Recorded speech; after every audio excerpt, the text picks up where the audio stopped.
Hi, my name is Joan Fitzpatrick. I'm a nurse with the VNA Care. We're a home care agency out of Worcester, but we have offices all over the state. We provide nursing, physical therapy, occupational therapy, speech therapy. So anytime you need any home care, we also have a private side to the agency. So anytime you're interested in that, feel free to give us a call. So I'm doing a presentation today on heart disease. So I'm going to start talking about broken heart syndrome, which is pretty rare, but it's a stress-induced cardiomyopathy. I'm not going to try to pronounce that name. It's named after the physician who discovered it. So what happens is parts of the heart temporarily enlarges and it doesn't pump well anymore. And some of the causes are stressful situations, a surge of stress hormones, um, drugs, that are prescribed, some illicit drugs can cause that. But I've heard people say, if you win the lottery and you get so excited, you have this surge of stress hormones, and that can cause it. Grief can cause it. So there's many things that can cause it. And the signs would be chest pain, very similar to if you've had a heart attack, shortness of breath, it could be an irregular heart rate. Um, so the difference between broken heart syndrome and heart attack, the symptoms can be similar, the causes are very different, and the long-term effects are different. So it's important to take those symptoms seriously. And anytime you're experiencing any kind of chest pain, feel like you're having palpitations or your heart rate's irregular, shortness of breath, you should definitely call 911. And some of the complications from this, backup of fluids into your lungs, low blood pressure, irregular heart rate, it's really fatal and it's really a low risk of reoccurrence. And how they diagnose this is similar to any other heart issue. Get a history, physical, a cardiogram, chest x-ray, echocardiogram, blood test to see if there's any heart damage, and maybe an angiogram. So then the treatment would be, there's no real standard treatment. The treatment would be similar for if you've had a heart attack. Medications, um, long-term drug treatment, relaxation techniques, living a healthy lifestyle. Those are kind of things you want to use for prevention. So sometimes, even though it's not a heart attack, they still will do long-term drug treatment. And then stress is another thing that, what is stress? We all have stress. Our body's always under stress, no matter what we're doing. If we're driving in the car, anytime we're working. So, find things that help you cope with stress. So next I'm going to talk about some other issues with heart disease. So it describes a range of conditions, and the symptoms usually depend on the type of heart disease. So we're going to talk about different types of heart disease. One is blood vessel disease, like coronary artery disease. Another one is irregular heart rates, or another term for that is arrhythmias. And then there's heart problems you're born with, any kind of congenital heart defects, and diseases of the heart muscle, and heart valve disease. So let's talk about coronary artery disease.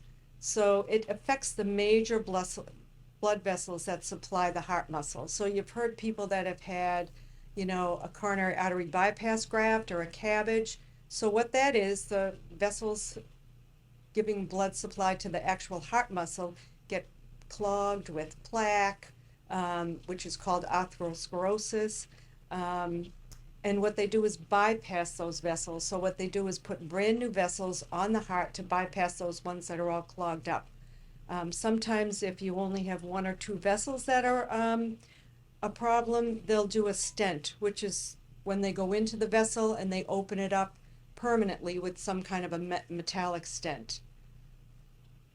So when you talk about symptoms for coronary artery disease, the symptoms might be different from men and women. We're going to talk a lot about the differences between men and women. Women are more likely to have atypical symptoms along with chest discomfort like shortness of breath, nausea, extreme fatigue. So some of the other symptoms, chest pain, chest tightness, chest pressure, and chest discomfort, which you've heard a lot about when you're having a heart attack. But the other ones are pain in the neck, jaw, throat, upper belly area, or back. Pain, numbness, or weakness, or coldness in the legs or arms is usually an indication that you have issues with blood vessels in other parts of the body. So then let's talk about arrhythmias. And so these are irregular heart rates. And a lot of you may have heard of people that have atrial fibrillation or their heart rate is too slow. And you can kind of have those same symptoms. And I've heard people that have an Apple Watch that diagnose their own atrial fibrillation because it tells them that their heart rate is irregular. So it's kind of interesting. So you might have the same kind of symptoms as if you were having a heart attack. Chest pain, you might feel dizzy or lightheaded. Sometimes people faint from that issue. You might feel a fluttering or feel like your heart rate is irregular. You might feel like it's racing, and that would be like tachycardia, which is a fast heart rate, or bradycardia, which is a slow heart rate. And some of the treatments for those is, lots of times if you have atrial fibrillation, the risk is little blood clots that can form in your atria because the heart rate is just, it's just so irregular. So a lot of people are on medication to slow their heart rate down, but also on blood thinners to prevent any blood clots. And if you have, severe bradycardia, sometimes the treatment is a pacemaker. That keeps your heart rate at a certain rate when it gets too slow.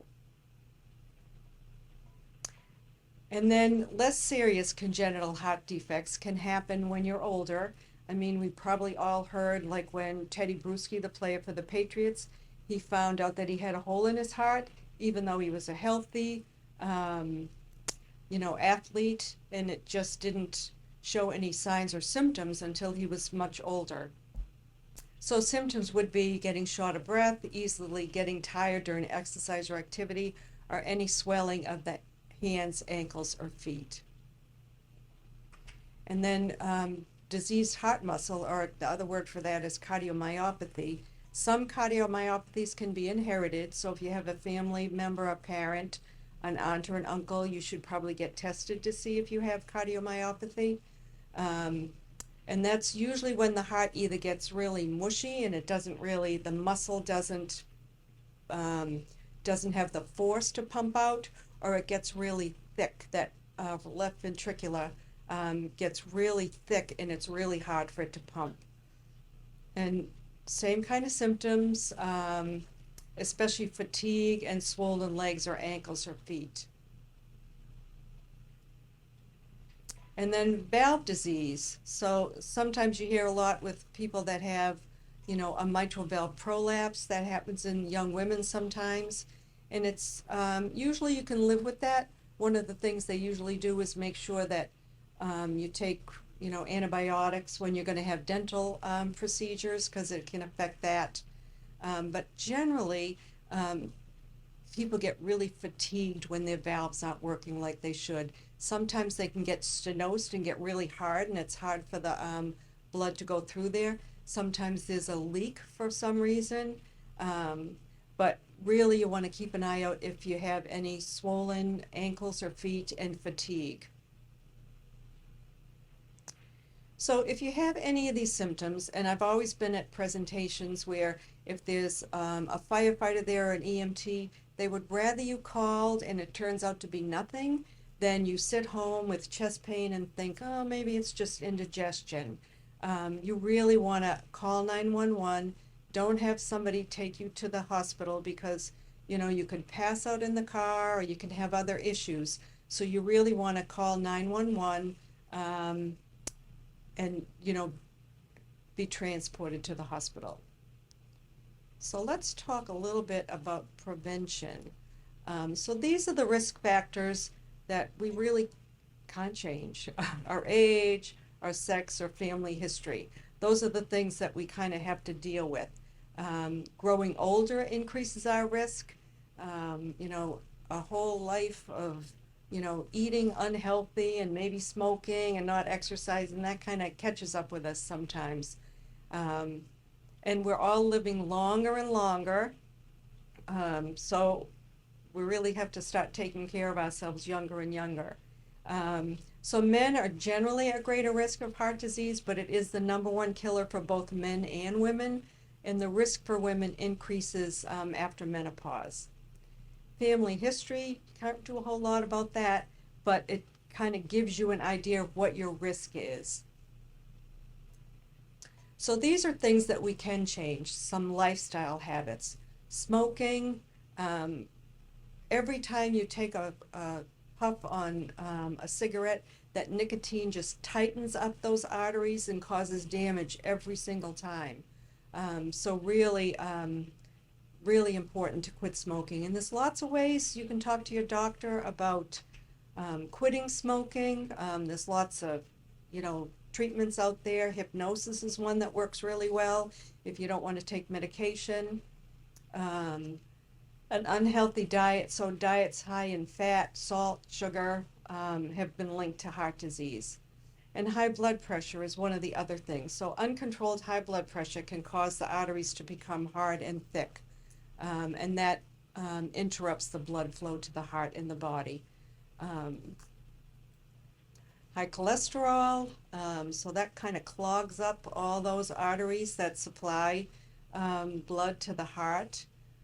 Diabetes increases risk for heart disease, and they're not really sure why. They think it may be because of the sugar traveling in and out of the blood and causing damage. Obesity, that puts a little extra strain on your heart. Being inactive, living a sedentary lifestyle, and stress. We talked a little bit about that, but unrelieved stress can cause damage to the arteries and worsen other risk factors for heart disease. So let's talk about what we can do. The first thing is know your numbers. Know what your blood pressure is. Know what your cholesterol is. Know what your blood sugar is. Really important. And I'm going to leave some information about what your normal numbers are. But, they call hypertension or high blood pressure the silent killer because most people don't have any symptoms. People say, well, I get a headache or whatever, but most people do not have any symptoms. And they say if we all live long enough, we'll probably all have high blood pressure at some point. So what can you do? So don't smoke. We talked a little bit about that. Eat a diet that's low in salt and saturated fats.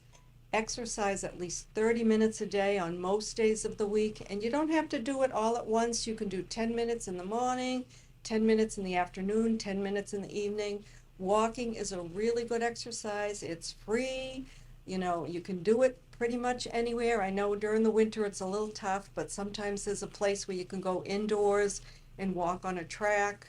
Housework is exercise. Absolutely. Housework is exercise. So that dancing is good exercise, gardening. So there's a lot other things than just, going to the gym and working out on a machine. There's lots of ways that you can exercise. Maintain a healthy weight. Reduce and manage your stress. Control your blood pressure. Control your cholesterol and your diabetes. Get a good night's sleep. Adults should aim for 7 to 9 hours a day, which, I don't know, as you get older, I don't think I ever get 7 hours a day. It's tough to get that much. But really, the main thing is, know what your risk factors are. Control what you can control. If you need medicine for blood pressure, it's not the worst thing in the world. It's something that can be treated. And, the group that does all the blood pressure recommendations every year, they recommend up to 3 medications if you need it. So some people are on 3 medications, and some people need to, adjust that once in a while. That would be my mother. Yeah, and it's not a bad thing. It's something that, you can take medicine to control. High cholesterol, I've had high cholesterol for a long time, and as I started to get older, I started to get nervous about it, so now I'm taking medicine for it. Because there's only so much you can do with diet. I've done everything I can with diet. I don't eat red meat. I've cut all that kind of stuff out. But, finally I decided medicine would probably be the best option. And then diabetes. So when you have your annual physical, generally your physician will check your cholesterol, they'll check your hemoglobin A1C, which tells you what your blood sugar has been over a 3-month period. It's a really good indication as if you have pre-diabetes or if you have diabetes. And when you have pre-diabetes, it means your blood sugar is a little bit elevated. And you can manage that. They say that you probably have pre-diabetes for 5 to 10 years before you develop diabetes. So in that time frame, you can deal with that with diet, exercise, so you don't have to move on to diabetes. So there's lots of things you can do to prevent, heart disease. Some of the things you can't change your, family history, your age, but there are a lot of things that we can do to manage our heart disease. So, and I will leave lots of information, so if anybody wants to come to the senior center, I'm going to leave information about, how to manage your diet, and,